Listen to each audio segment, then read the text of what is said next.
Welcome to the Ernsdorff Center. Here are the doors through which you would enter. You can see the Panowitz Foundry opposite. As we enter, you'll see our donor wall, all the people who have donated to this wonderful building. And the main thing you'll see as you enter is this first intersection. So let's walk ahead.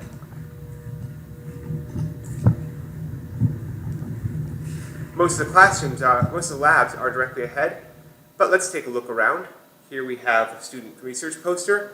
We've got a hallway that's going to lead to some of the equipment rooms and botany stuff.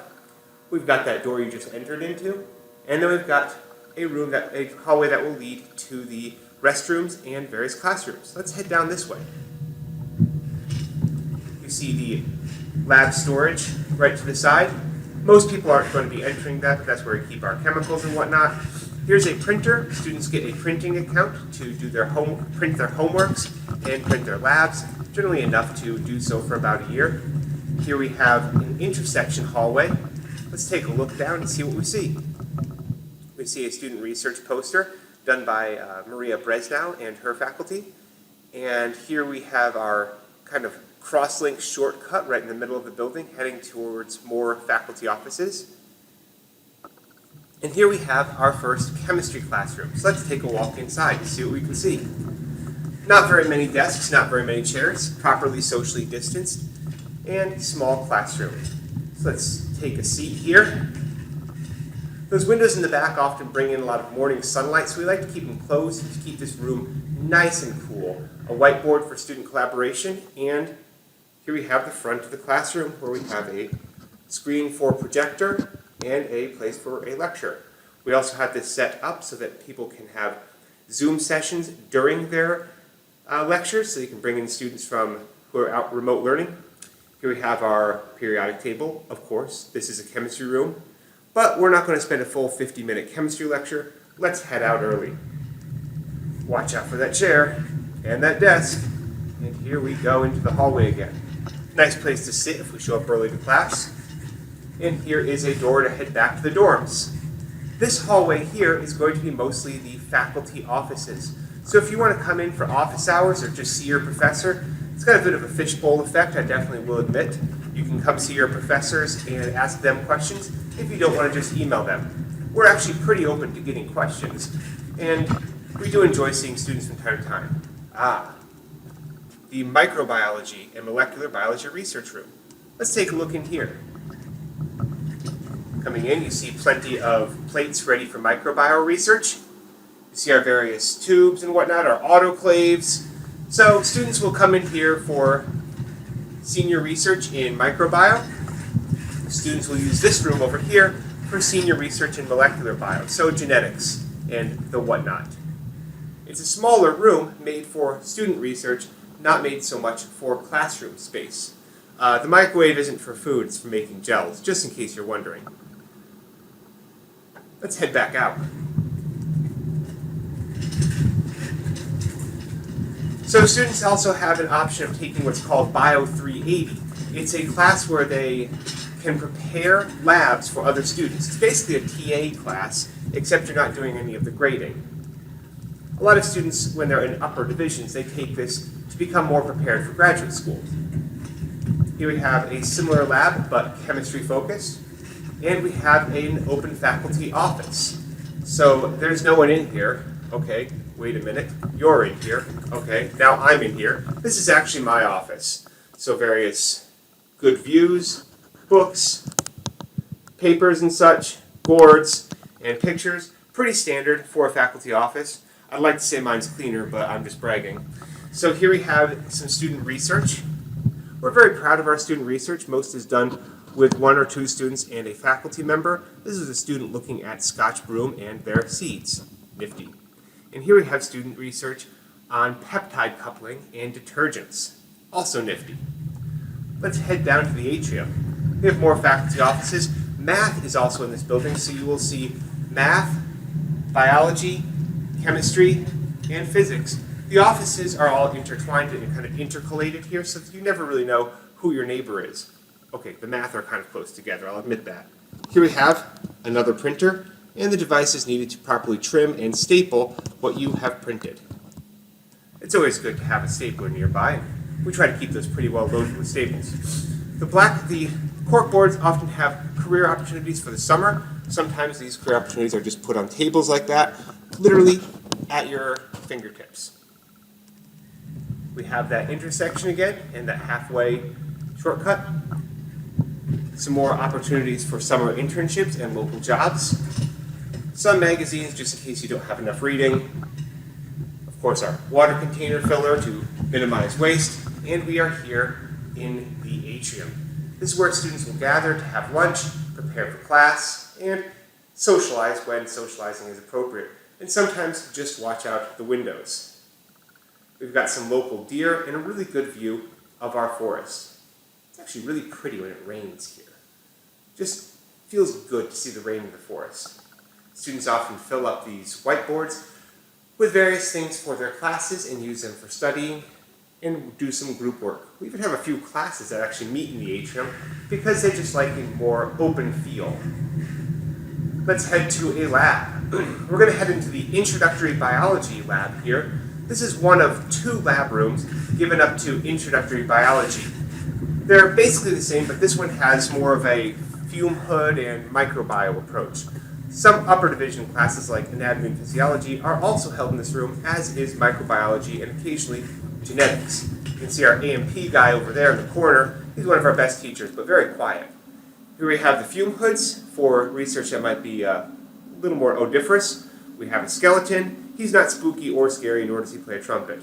And here we have, of course, where the lectures for labs and showing what you are going to do today are done. Our heaters keep things at a good temperature, warm up your liquids and whatnot, and each lab station has a sink because we each clean our own lab gear. It's just a good thing to do. We have some incubators for microbiology, an autoclave, and this incubator is just really stinky. It's just got some of the nastiest microbes in it. I don't know what they put in there, but it smells pretty putrid. Anyway, in case you want to shower off, here's a shower. It's mainly a chemical shower, but I'm pretty sure someone at least has brought a loofah from time to time, and we were smart enough to put a drain under there. Compare that to other colleges. Not all colleges have drains under their showers, as I've learned. Here's a research lab. So this is where organismal, plant, and evolution research is done. You see it's relatively clean. That's not because of a lack of students. It's because the students in this lab keep it very clean. They're, of course, weighing seeds, counting seeds, and keeping notes, measuring things, plenty of data. Student research is generally done with 1 or 2 students under the advisement of a professor. So they may do some research here with the various types of plants growing and use different types of soil under lights. So you've got plenty of growth room. We actually have a different room for growing plants as well, more specifically for plant growth. And that one's down the hallway a bit. A little cramped, so I'm not trying to bring this in here. Here's our introductory biology lecture room. It's also where the A&P lectures occur. You can see up front. And you can see that if you're in the back, up front is only a few desks away. So this is not one of those stadium seating rooms with 300 students. No, it's relatively small. This one holds about 12 students. We figured out a way to make it hold 48, but we wouldn't do that here. That's just really not the way we roll. Fire extinguisher. It's good to have safety. Here we have some interesting physics facts posters, and here we have a physics research poster. This was done by some students and Dr. Kunder. Dr. Kunder recently got an NSF grant for quite a lot of money so that she can conduct more research with more students on the formation of stars. Let's walk over into a chemistry lab or two. This up here is the organic chemistry lab. Name a book that made you cry. Organic chemistry, concepts and principles. You see the fume hoods to keep the stink of organic chemistry to this room. You see plenty of lab space given up and reserved to specific equipment. What you don't see are chairs because we don't really sit down for organic chemistry. We tend to do it standing up. That's just the safest practice. Sinks, of course, for washing your dishes. Even more fume hood here in the back. centrifuge, vortexer, and of course not the best view, but you're going to be watching your chemistry, not outside. Let's go to an intro chem lab. Most students take intro chem first, so they'll be in this room first actually. Some more fume hoods, glassware, and here we have our greenhouse actually. So we do have a greenhouse, and it is currently being used to grow some plants for research that don't do so well under the grow lights. Bunch of benches out here. We're actually building a garden out here. There are deer. I don't have very good bets for the garden personally. And here we have some kits. So some students are doing their work from home. So we have kits to send out to these students so they can do their work from home. It's not the harsh chemicals, it's just stuff you would normally not find around the house but can be used around the house. A blackboard for instruction, some lab coats. Maybe I should have donned one before this. Wait, you don't know if I have one or not. And here's a whiteboard divided up into different classes that are being taught in this room right now.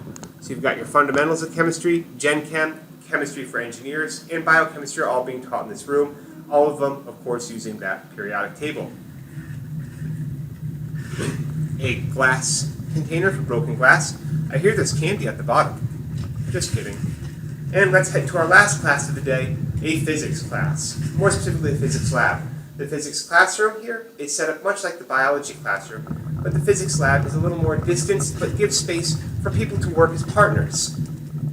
You see the various bins full of physics equipment here in the sides, are various lengths of rope or twine or electrical cords, and other physics equipment, and a fire extinguisher. In the back is more room for more physics equipment. So plenty of little things for students to look at in physics. Well, that was quite a day. We took a Gen Chem class, we took a Gen Chem lab, an O-Chem lab, a bio class, and a physics lab. Whew, what a day. Let's read some of the posters on our way out. More on the history of physics, student research, and we're back to where we came from, the door to head out of Ernsdorff. Thank you very much for your visit. I hope you're having a wonderful day.